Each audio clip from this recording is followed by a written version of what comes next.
Vamos atender um e-mail aqui.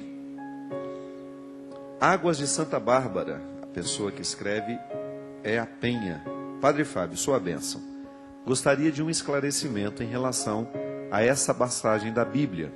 Marcos, capítulo 6, versículo 3. Uma amiga de outra religião evangélica colocou essa passagem como contradição do que nós aprendemos em nossa religião católica.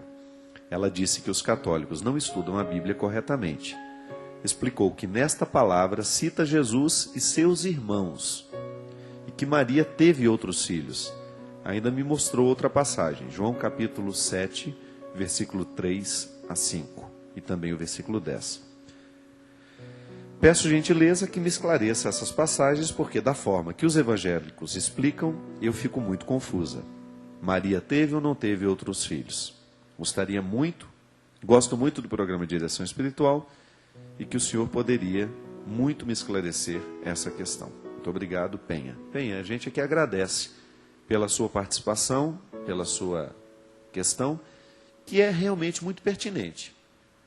Primeiro, a gente gostaria de admitir que os católicos, na sua grande maioria, não têm o hábito do estudo da palavra de Deus. Isso é uma realidade.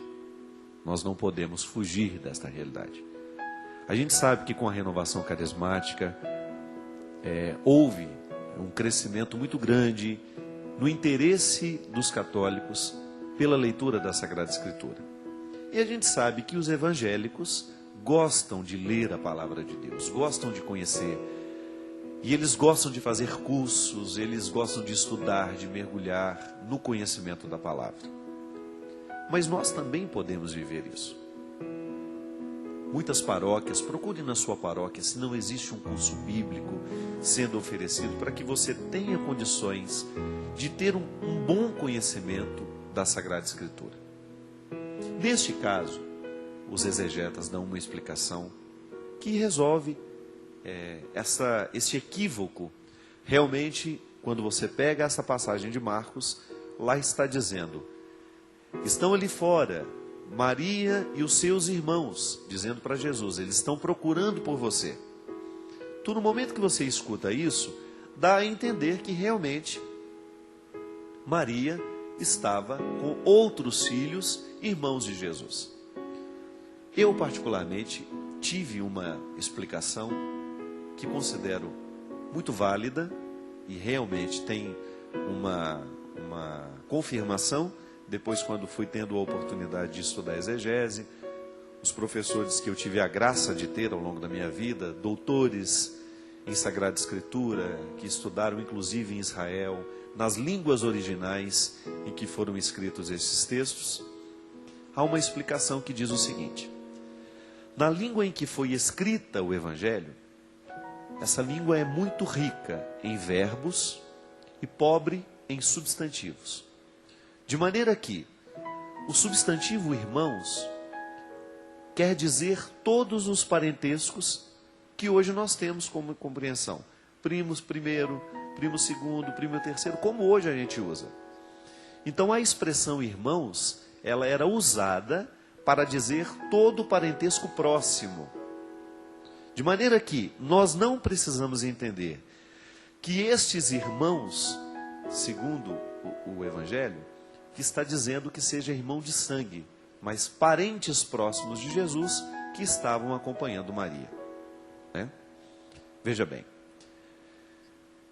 quando nós temos essas dificuldades de compreender a Sagrada Escritura, é muito interessante que a gente busque resolver, para que a gente busque uma compreensão a respeito daquilo que está equivocado dentro de nós, porque quando você for confrontado, você pode de maneira muito tranquila manter o seu posicionamento de fé, dando àquela pessoa essa explicação que agora você tem.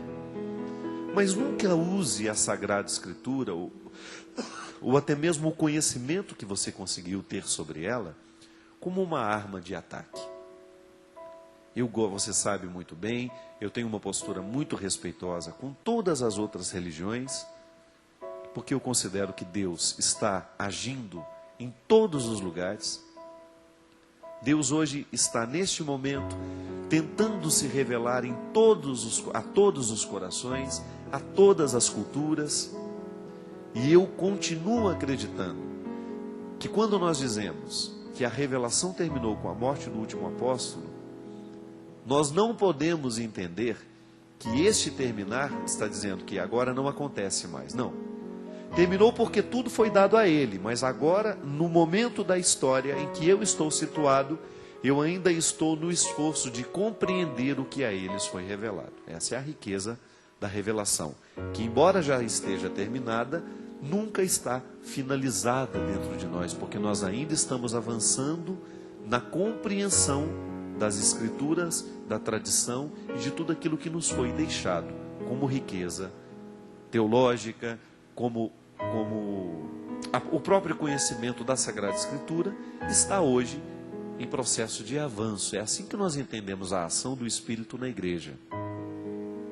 Muitas coisas que não tínhamos condições de compreender 30 anos atrás, hoje, com a ajuda da ciência, podemos compreender de um jeito novo, sem nos desprender do essencial. Então, essa postura respeitosa, com todos aqueles que creem diferente, é uma maneira muito elegante de você viver a proposta de Jesus, que sempre nos pediu amor, respeito, solidariedade, não é verdade? E fazer com que as nossas diferenças não sejam causa de brigas, de contendas, de dificuldades de relacionamento, não.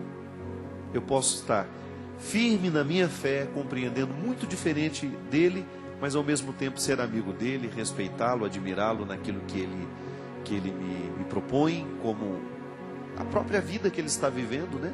Às vezes a gente encontra pessoas que nem são muito de igreja e que têm uma experiência tão profunda de Jesus que chega a dar vergonha na gente que está o tempo todo lá dentro, não é verdade? Então Deus age mesmo quando eu não estou vendo que Ele está agindo ou quando eu não dou notícia dessa ação. Deus não perde tempo de revelar seu coração humano, minha gente. É o seu grande objetivo. E Ele não vai criar cercas para essa revelação. Ele vai querer mostrar-se a todos os povos, a todas as nações. E mesmo sendo proprietários desta verdade, nós precisamos ser também tolerantes com aqueles que ainda não conhecem como nós conhecemos.